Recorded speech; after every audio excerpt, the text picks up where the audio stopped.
Well, welcome everyone to another edition of the Spark Tank Coaching Live Sessions. I'm here with my lovely coaches, just the three of us today. Bram LeGroux, welcome to the stage.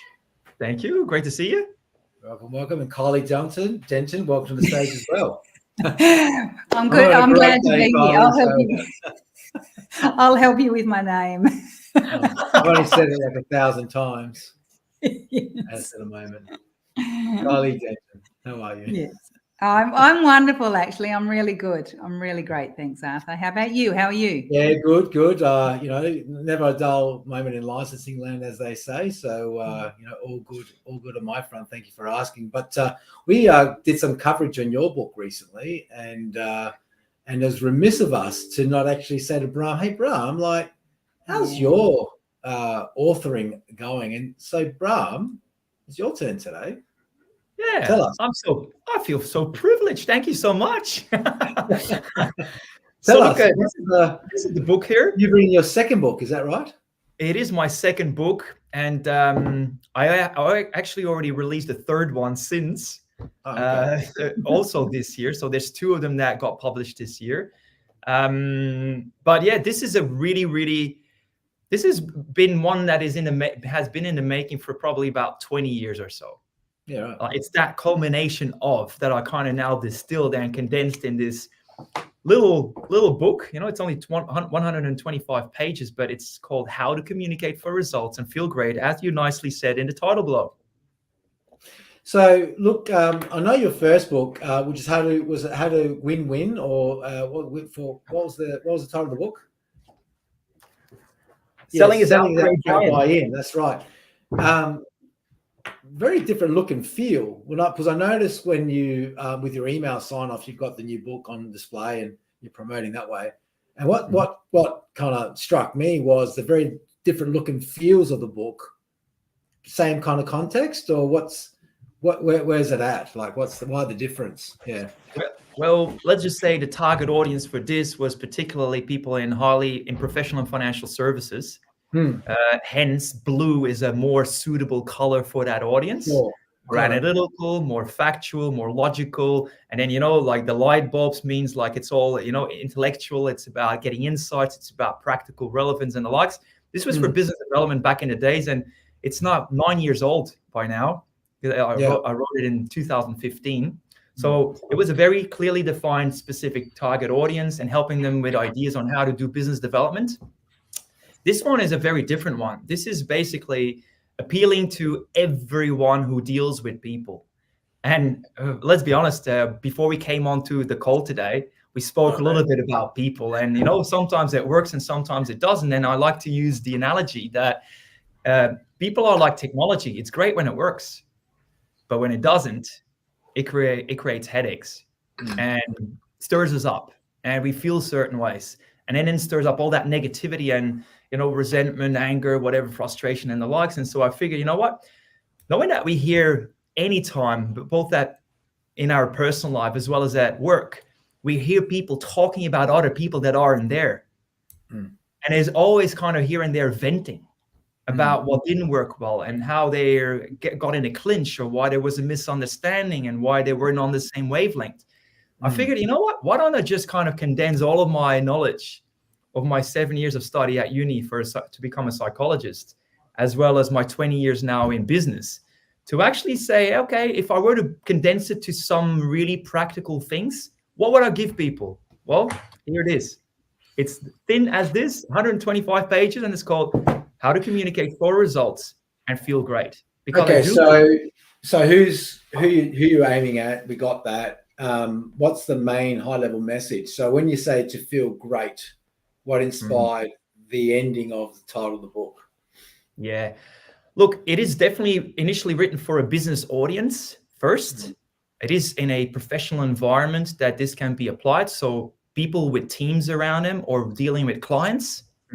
But I think where the feeling comes from is that I sometimes hear people mention how they feel that they cannot say certain things because it's not politically correct, or it seems to be inappropriate, or it's not, it's not right to say. And then I'm like, hang on, what if there's a way for you to say what's important to you, state your truth, speak from the heart, but do it in a way that will land well on the other side too, so that neither one of you feels that they're kind of holding back, but where it's actually using as conducive material to take the relationship to the next level. So whether that it's with clients or with teammates or suppliers, it does not matter. At the end of the day, it's all about people, and you either get along or you don't. And when we don't feel great.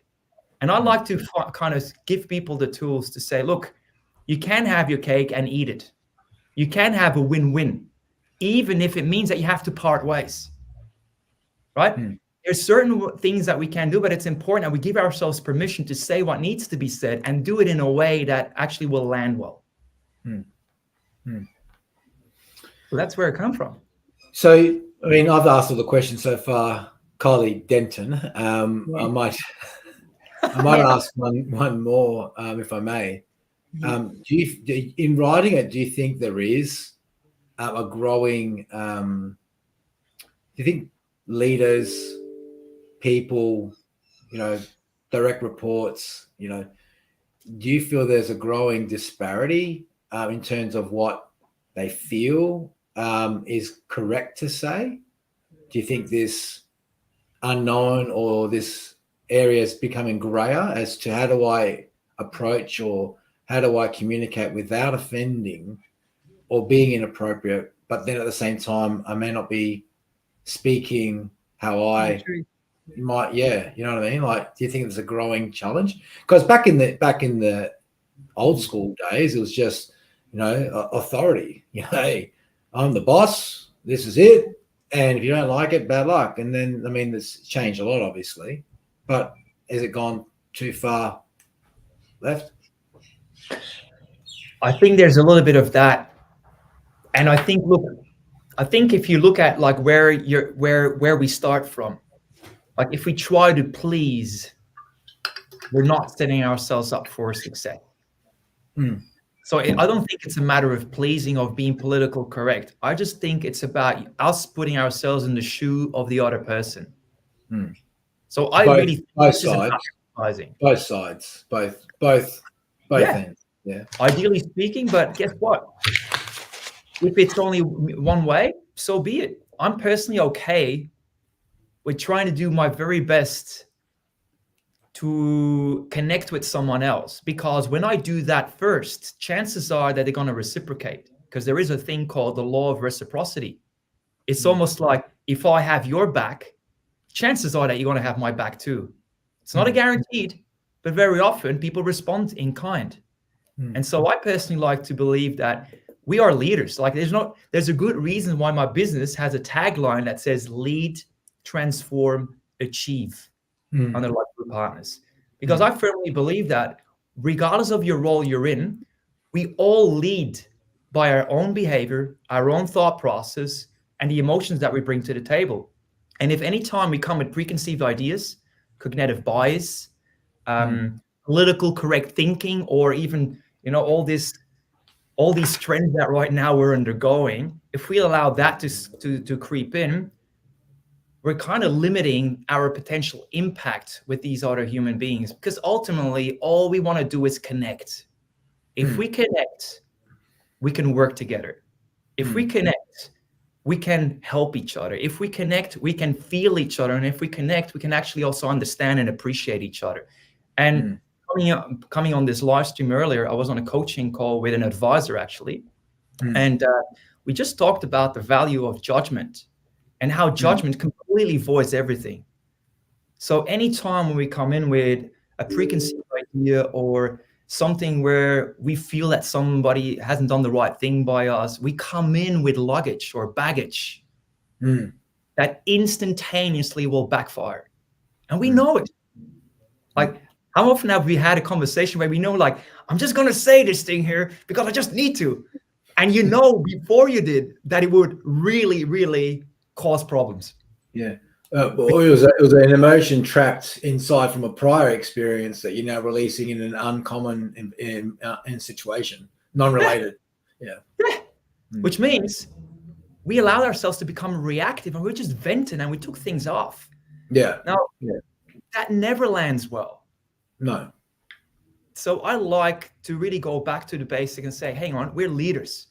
We cannot lead other people unless we lead ourselves first with our thoughts and our feelings. Connect our We're all leaders when it comes to our thoughts and lead. You don't need a title to be a leader. We're all the leader of our thoughts and our response. You don't need a title or position. That's it. Anyway, yeah, that's really insightful. I like the way you described it. It's good. You can't get a result and feel great in the process if you're allowing any of that negativity to come in and fester, because it really, really takes away from it hurts anyone. And so if there's a lose-lose situation, well, that doesn't help anyone. So I always like to go back to the drawing board and say, okay, how can we have the cake and eat it? How can we say what we want to say, but do it in a way that it lands well so that we get a good outcome? And you and the other person actually feel that this thing has lifted you together rather than it smacked you in the face. So that's the whole dynamic that I don't think people do well easily. Back to your question. So it's all about people, like how you go in. What you go in with is what you get back. It's like a boomerang. Comes back at you the way you went in. Yeah, I think for me, I'll talk about it from a team dynamic perspective and also from a business perspective as well, because I think what I find so often is people don't know how to create a culture of transparent, open communication and feedback, right? They want it. We all want it, because I totally agree with the title of the book. Okay, when we're communicating, we want to feel great when we're communicating. No one wants to feel crap from it. But I think what often businesses don't know, or teams don't know, or leaders don't know, is how do I create it, right? And I think you touched on a couple of things. It really becomes our ways of working, right? Is first and foremost that when we are communicating, when we are providing feedback, that we do it with the right intention, right? My intention is to help you, to give you clarity, allow you to develop, allow you to grow, allow you to see where I need something different from you. It's not because I don't like you. It's not because I think you did a crap job. It's not because of any of those reasons. And when you know that that intention is right, that's when people are open to receiving it, right? Because for me, I've always loved feedback throughout my career. I've wanted it. It's allowed me to grow. It's allowed me to become who I am as a person. I've had to create that within my companies to make sure that we have clear ways of working around feedback and communication, and that when I'm giving feedback or when they're giving feedback to me, it's not because of anything other than I want them to be better, right? So when people know that we're communicating because we want the best from each other, or we want it to improve the team or the business or the client experience or the process or whoever it might be, that's why we're doing it, not for any other reason. So I think, when leaders can not only give feedback but receive feedback, but also give that intention as being the right intention, that's when we create a culture of openness to feedback and communication. And it's from the heart. Okay. Absolutely. This is the powerhouse, not this. Sometimes we get it the other way around. Yeah. And I think that's where that, when you say that judgment, right? We can sit there and go, oh my God, Brahm makes that mistake all the time. He's doing it to frustrate me. Actually, maybe he's not. Maybe there's another reason. Maybe something's on his mind. Maybe something's going on at home. Maybe he didn't actually see that new process. Maybe he hadn't looked at it in that way. Right? How do we go in there with that curiosity and that right intention to help someone, as opposed to seeing it a bad thing? I want feedback. I want my team want feedback from me. And what we do know as well, just to end off my point, generationally, Z and Y want feedback on a weekly basis. So if businesses don't have some mechanisms around communication and how they're going to do it, then they're actually going to lose people, because people will start to think that they're not good enough, or they'll start to put negative thoughts in their mind, or they'll look for it somewhere else. Yeah. Look, probably one thing that I also want to add to that is that, like, feedback is one aspect of communication, right?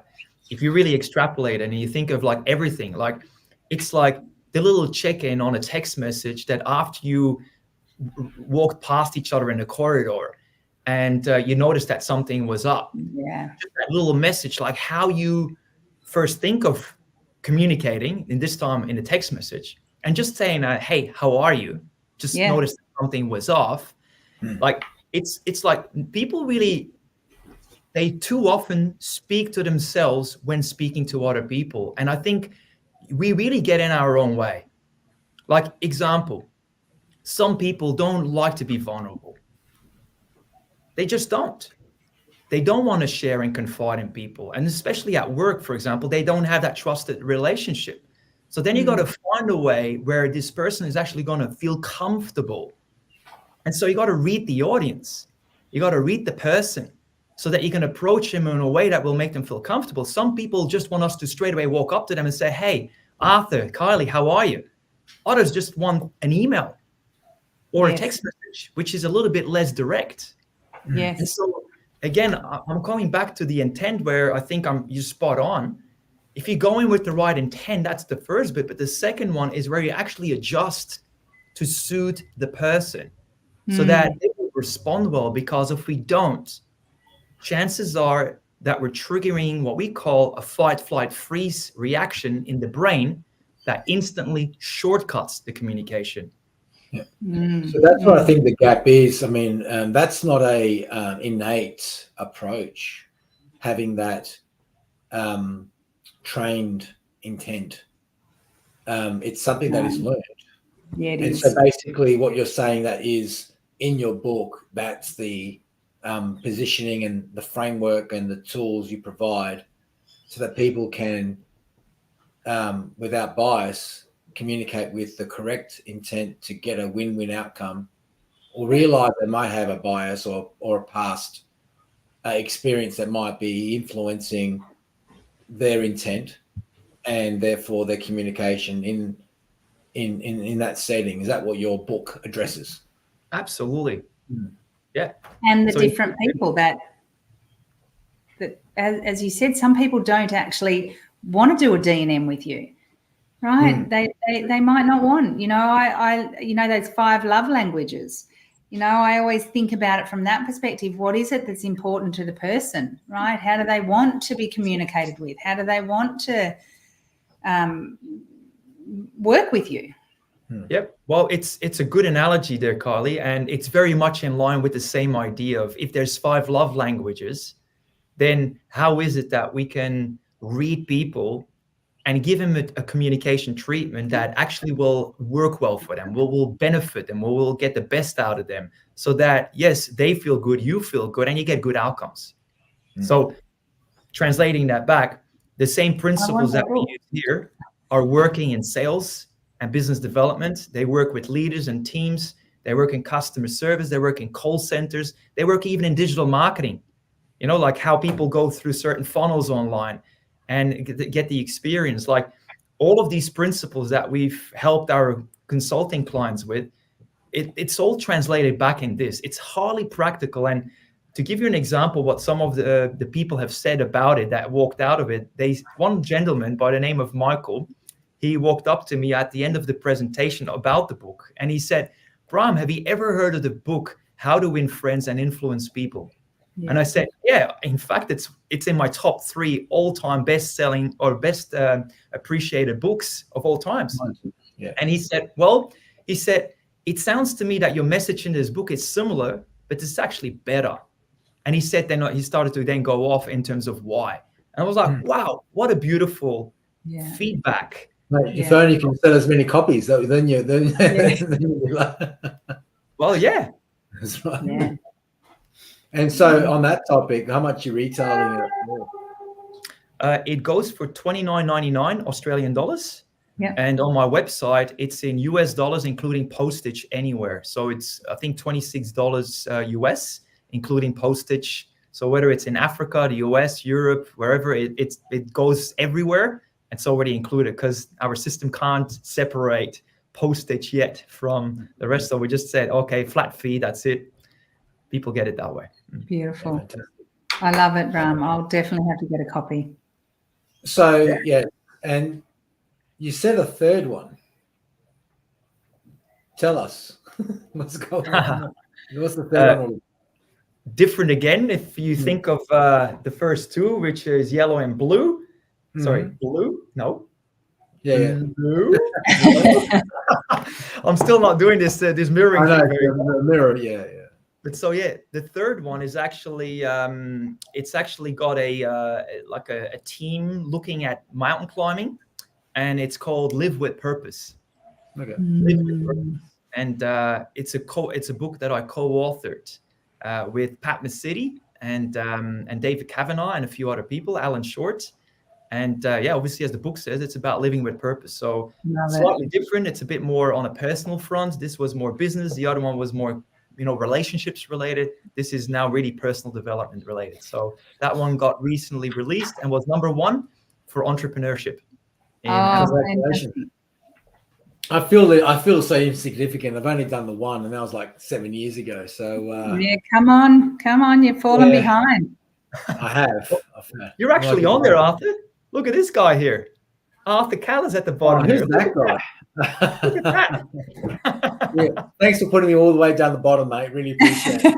Hey, you always got to finish with the most important thing last. Oh, yeah. Okay. No. Oh, thank you. Awesome. All right. Well, congratulations, mate. I love the message. I actually like, in closing, I like the way you framed the concept of intent and the awareness, and how if you're showing people how prior experiences, judgment or results could influence, unknowingly influence your intent going into conversations, that's probably the right place to start, isn't it? It's actually having that awareness and how that affects the ability to get an outcome that is a win-win for those parties in that conversation. So I really like that framework. Definitely something I'll be looking forward to reading when I pick up my copy. Great. Thanks for that. Yeah, I think communication is key, right? I'm a big believer nothing great happens without great communication. So helping others to communicate such an important part of leadership, but just I think of relationships. That's So right. I'm looking forward to reading it too, Bram. Well, there you go. If anybody wants to grab a copy, I'll make sure that in the comment section there's a link. It's actually bramlagroup.com/HTC book, and that's when they are there straight away. Beautiful. Love it. All right, mate. Beautiful. Thank you so much. Congratulations again. Thank you to you both, and we'll see you guys next fortnight. Thank you so much. Thank you. See you. Thanks, See you everyone. later. Have a great day.